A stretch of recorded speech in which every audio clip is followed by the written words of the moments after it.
गुब्बारे बनाने वाली कंपनी कैसे बनी वर्ल्ड की टॉप 3rd टायर कंपनी। अगर इंडियन रेलवे का ट्रांसपोर्ट सिस्टम बेहतर हो सकता है तो क्या टायर इंडस्ट्रीज़ में कितना बड़ा डिस्टर्बेंस हो सकता है। क्या टायर्स इंडस्ट्रीज़ के बबल्स फूट सकते हैं।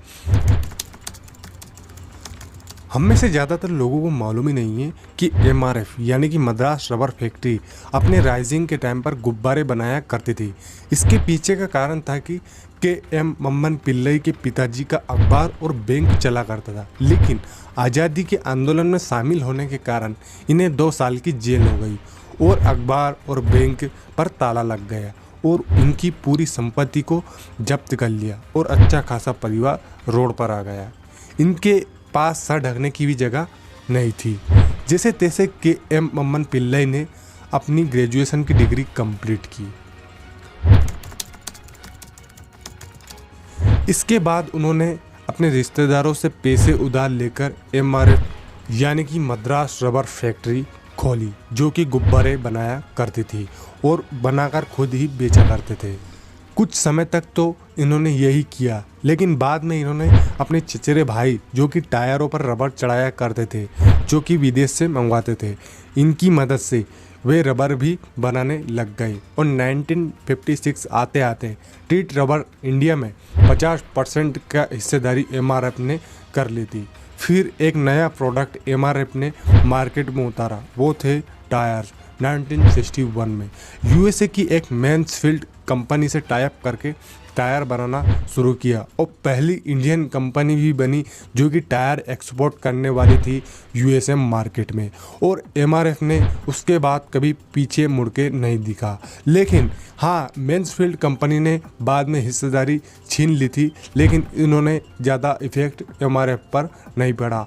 आज इंडिया की नंबर 1 टायर कंपनी है और वर्ल्ड की 3rd सबसे बड़ी टायर कंपनी है और 2nd strongest tyre company world के में जानी जाती है एमआरएफ टायर। और जो आज aeroplane, motorcycle, bike, trucks, cars, many types of belt, paint, इन सब प्रोडक्ट एमआरएफ आज बनाता है। आपको जानकर हैरानी होगी कि 1993 में एमआरएफ टायर के शेयर की प्राइस 11 रुपीज़ थी और आज के टाइम पर एमआरएफ के एक शेयर की प्राइस 86,000। इतना महंगा शेयर होने के कारण है कि एमआरएफ ने जो अपने शेयर्स को डाइल्यूट नहीं किया। बहुत सारी कंपनी अपने शेयर को एक शेयर के बहुत सारे टुकड़े कर देती थी, लेकिन एमआरएफ ने ऐसा नहीं किया और इनको फंडिंग की ज़रूरत भी नहीं पड़ी। इसी कारण इनके मार्केट में बहुत कम शेयर थे और आज इन्हीं कारणों के कारण आज एमआरएफ का शेयर की प्राइस 80,000 से भी ऊपर है। गाइस, आपको जानकर हैरानी होगी, अगर इंडियन रेलवेज का ट्रांसपोर्ट सिस्टम बेहतर हो जाता है तो टायर इंडस्ट्रीज पर कितना बड़ा इम्पैक्ट ला सकती है और इनके बबल्स फूट सकते हैं।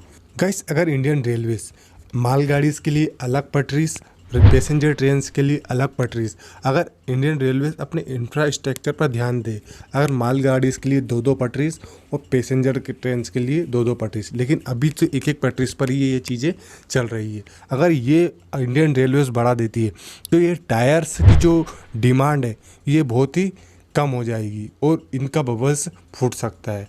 लेकिन इंडियन रेलवेज इतनी ज़्यादा लॉस में है कि ये अपनी इंफ्रास्ट्रक्चर पर तो ध्यान दे ही नहीं रही है।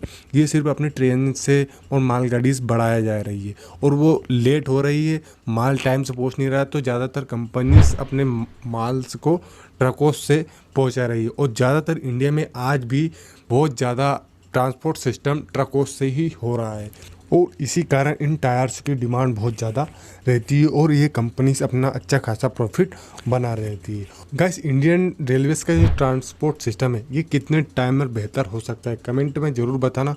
और ये वीडियो अगर आपको इम्पैक्टफुल लगी है तो चैनल सब्सक्राइब और वीडियो को लाइक ज़रूर करना यार।